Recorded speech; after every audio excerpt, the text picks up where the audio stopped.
Nagkagulo muli sa bayan ng Dupax del Norte sa Nueva Vizcaya dahil patuloy na hinaharangan ng mga residente doon ang pagsasagawa ng exploration ng isang banyagang mining company. Pakinggan po natin din ngayon ang panig ng DENR o ng Department of Environment and Natural Resources.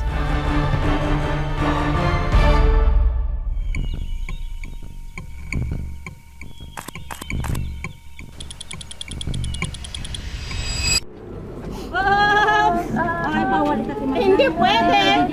Muling nabalot ng tensyon kamakailan ang barangay Bitnong sa Dupax del Norte, Nueva Vizcaya. Pataanin niyo na lang kami para Hindi pwede, sir!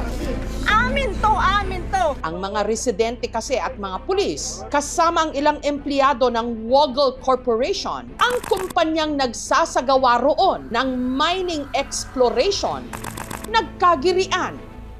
Wala na talaga kayong puso, sir? Alam nyo naman, kabuhayan lang namin nilalaban namin. Naroon din ang ilang tauhan ng korte para iserve at ipatupad ang writ of preliminary injunction o utos ng korte na buwagin ang mga barikadang inilagay ng mga residente. Sa ganitong paraan, magpapatuloy ang exploration sa lugar para sa posibleng minahan na itatayo rin doon. Bagay na ngayon pa lang, mariin nang tinututulan ng mga residente sa takot na mapinsala ang kalikasan at masira ang kanilang kabuhayan. Sige na, buhatin na yan. Sa gitna ng negosasyon, nagkainitan na humantong sa tulakan. Arestuhin mo nga ito.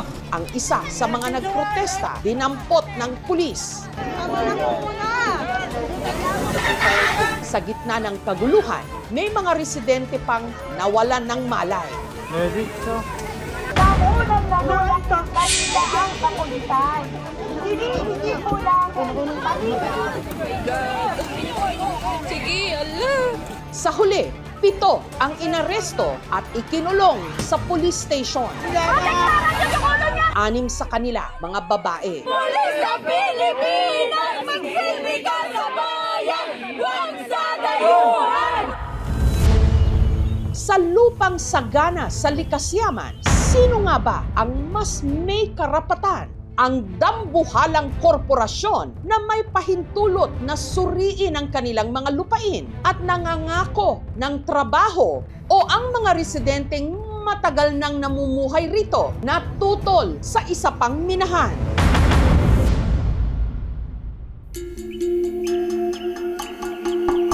Ang probinsya ng Nueva Vizcaya itinuturing na agricultural hub ng Cagayan Valley at ginger capital ng Pilipinas. Sa mayaman din nitong lupain, namumukadkad ang mga bulaklak na pinagkakakitaan din ng mga residente. Dati kasi puro sa Benguet ang supply dito. Pero nang may mga nagtanim-tanim na ngayon, at least nakikilala na rin dito ang mga bulaklak. Pero nangangamba sila ngayon sa isinasagawang mining exploration sa kanilang bayan. Nung ngay mikas pangarigan no matuloy di jay simpre umunod jay danom. Kat maapektaran kami awan pagsibog mi. Kas ano pagsakduan mi. Hindi pa man daw kasi nagsisimula ang pagmimina, ramdam na nila ang epekto ng isinasagawa pa lang na exploration sa kanilang mga pananim. Ito na, nanilaw na, hindi niya na lang inani kasi nasira na eh. Nasira na. Pagka nagdilaw na ito, ma'am, hindi ko nalinin. Sayang rin lang ang pagod ko. Bulok naman. Ah, oo nga. May uot na. Ano nangyari po dito sa inyong taniman? Nagbutas dyan, ma'am. Linagyan ng iodine na parang asing daw. Mm. Tapos yung kuryente, dinanan dyan sa gitna. Tuloy doon, nagbutas na naman sila dyan sa may tubigan ko. Ah, so sa ilalim ho nito may mga butas na ho. Maditik daw, ma'am, kung merong ginto sa ilalim.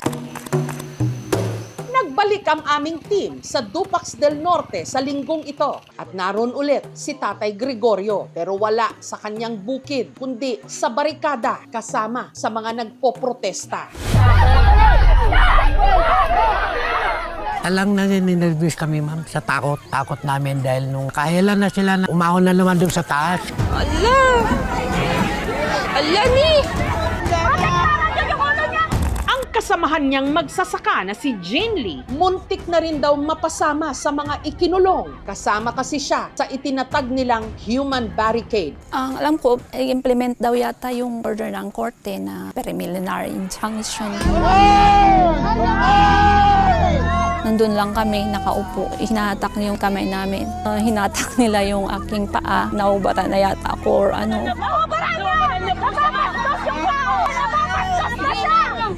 Hinatak nila ako tapos nakawala na ako dun sa mga pulis na humahatak ng aking paa. Wala sa akin yun, ma'am. Ang gusto ko lang kasi hindi matuloy yung mining. Sa pagsasaka binuhay at itinaguyod ng kanyang mga magulang, sina Jane Lee, malinaw sa kanya ang halaga ng kanilang lupa at ang bantang mawasak ito ng minahan. Masisira ang aming mga natural sources, yung aming kabundukan, yung tubig, pwedeng mawawala, pwedeng makontaminate din, magkaroon ng water pollution. Sa kasalukuyan, meron ng 2 minahan na nag-ooperate sa Nueva Vizcaya. Sa satellite photo, kitang-kita ang mga higanteng uka na nilikha ng mga ito sa kalikasan. Si Annalisa sa gitna ng girian. Muntik na raw mawalan ng malay. Parang nasakal po talaga ako. Tatayo na po sana ako noon. Mayroon pong tumulak doon sa mga pulis. Larambulan na po. Naapak-apakan na po kami. Naapakan po ng boots ng mga pulis. Isa siya sa 7 dinakip ng mga pulis at sinampahan ng kasong contempt of court o paglabag sa utos ng korte, obstruction of justice at resistance and disobedience to persons in authority. 3 araw silang ikinulong habang nakadetine si Annalisa sa police station. Isinugod sa ospital ang kanyang anak. Nag-seizure po. Masakit sa pakiramdam na ikaw inay nandun ka. Tapos yung anak mo naghihirap dito na hindi na po ako mapapali. Kalaunan, ibinasura rin ng korte ang mga isinampang kaso laban kina Annalisa. Kaya agad silang nakalaya. Hanggang ngayon, kagabi, pumikit ako. Talagang gusto ng mata ko. Ayaw ng isip kong matulog. Nanginginig yung mga dito ko, kamay, tsaka yung dibdib ko. Para sa tumatayong leader ng anti-mining group ng Dupax del Norte na si Florentino, overkill o sobrang puwersa raw ang ipinakita ng mga pulis para lang tuparin ang utos ng korte. Halos 300 lahat. Makikigera ba sila? Sino ba yung susugurin? Sino ba yung kalaban? Wala naman kaming baril. Hindi naman po kami mga criminals na kailangang ganon karami. I totally deny the allegation that there is overkill. Wala pong nangyaring ganun na abuse of power kasi we are bounded by the police operation procedure. Bilang leader din, I have no intention to encourage anyone to conduct activity that may be contrary to law because in the end of the day, sino ang kawawa? Sino ang masasaktan? Tao din. Taong 2022, nung nagsumite ng exploration permit application ang Waggle Corporation sa MGB o ang Mines and Geosciences Bureau ng DENR o ng Department of Environment and Natural Resources. Ang target daw minahin sa Dupax del Norte, ginto at tanso. Within the immediate community, nagge-generate siya ng employment in terms of sweldo ng mga tao. Yung allied small economy, magtatayo ng mga sari-sari store dyan na magkikreate ng konting economic activity.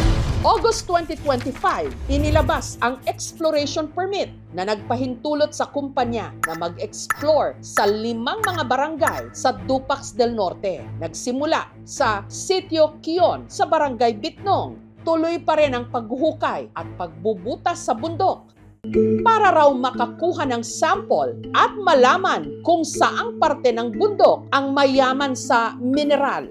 5 buwan ang lumipas nung nagsimula ang mining exploration at ngayon, mas lalo pa raw ramdam ng mga residente ang epekto nito. Itong tubig namin ito, dati po napakalakas po nito. Ngayon po, ang hina na po siya. Malabo na, hindi na po siya mainom. Ang tanong dito ang mining ba nagdulot ba talaga ng development sa amin? Palubog yata yun ang dating, Kung ano-ano mga naipapangako to entice the people para suportahan. Nag-consult ho ba kayo nung kumpanya?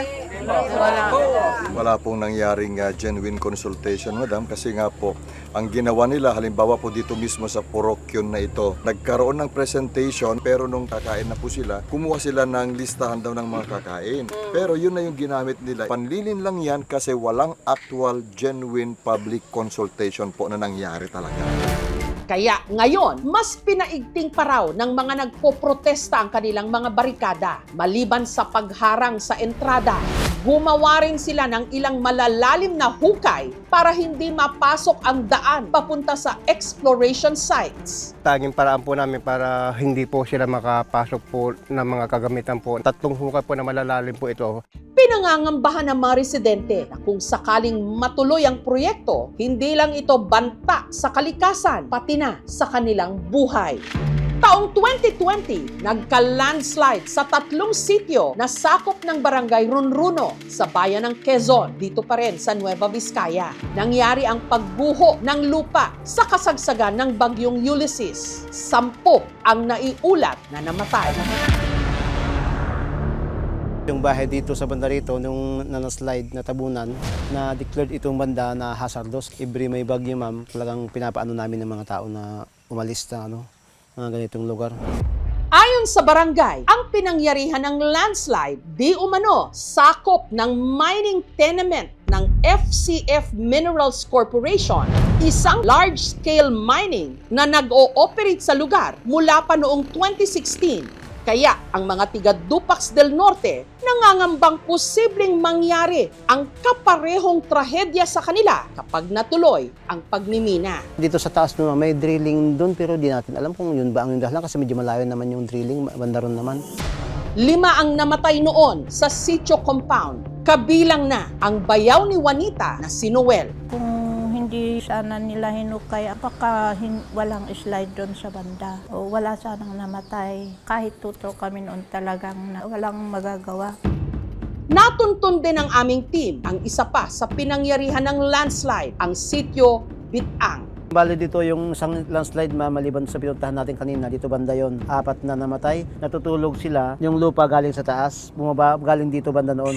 Sa ngayon, nahukay na rin ng minahan ang bahagi ng bundok kung saan nangyari ang landslide.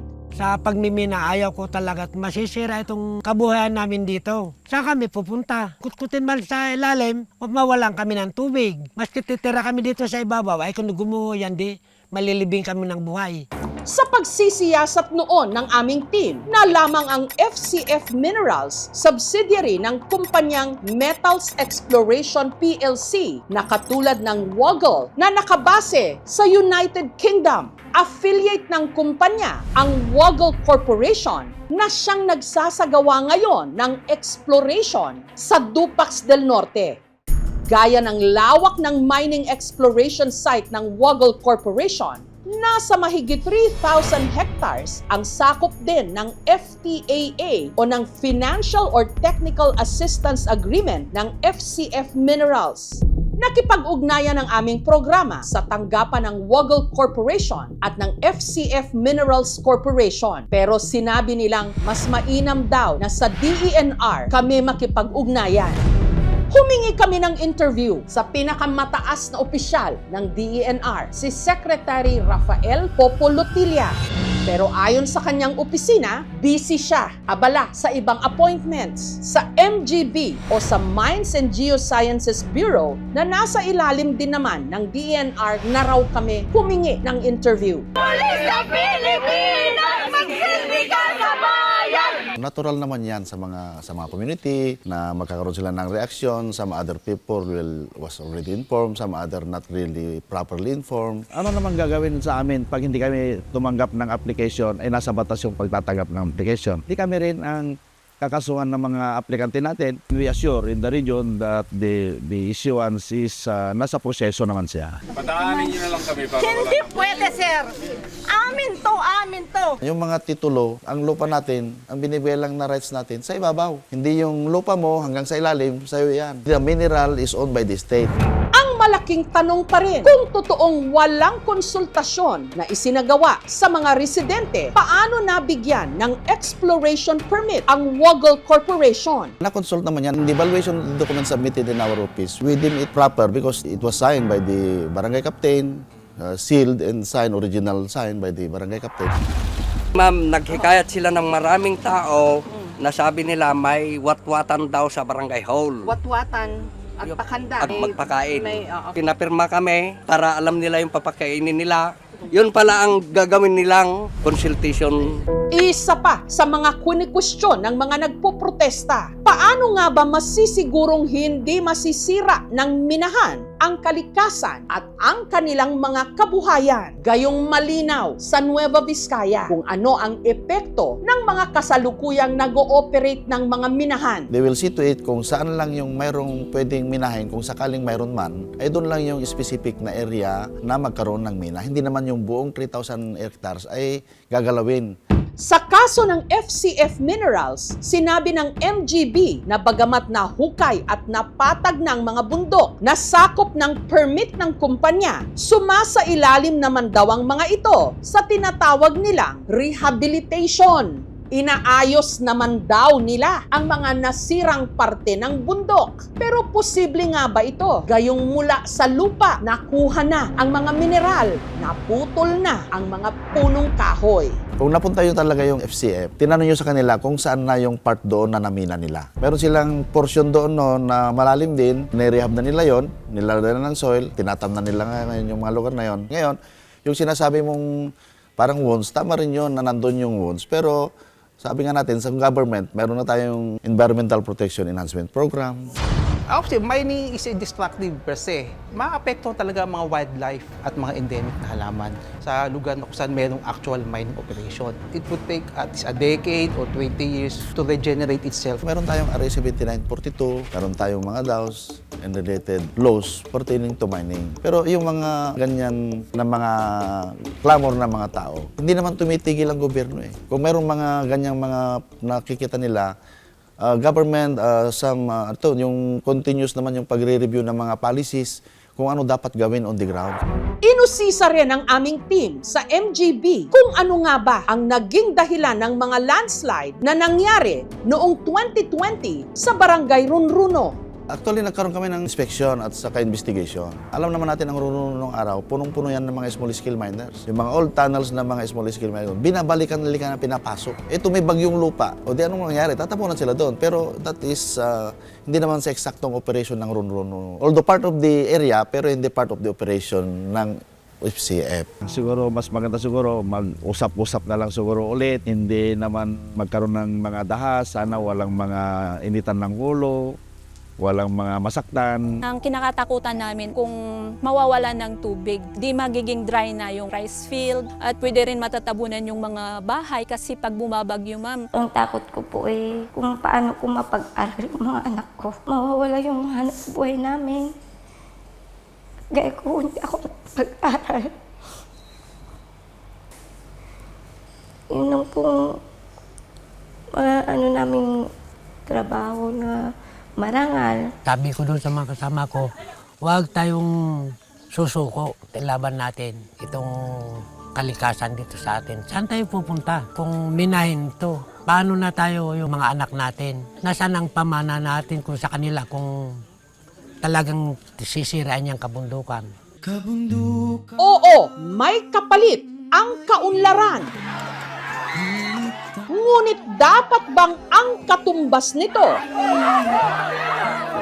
Boses at karapatan ng mga apektadong mamamayan. Sa ibang mga lugar po na na-cover ko na may mga minahan din, ang laging sinasabi, bibigyan kayo ng trabaho. May malaking biyaya na ibibigay sa mga residente. Maganda po yung offer, ma'am. Pero kami po, hindi po kami naniniwala sa sustainable or responsible mining. Meron po ba yung pangako nila na ibabalik nila yung dati pong itsura nung ating mga kalikasan? Wala po. Nung wala pa pong mina, maganda na po ang buhay namin. Ala pong division sa mga constituent namin. Ala pong gulo, ala pong gap. Kahit paano po, nabubuhay po kami sa pagtatanim. Ang kalikasan ating tahanan. Huwag ayaang ito'y masaktan.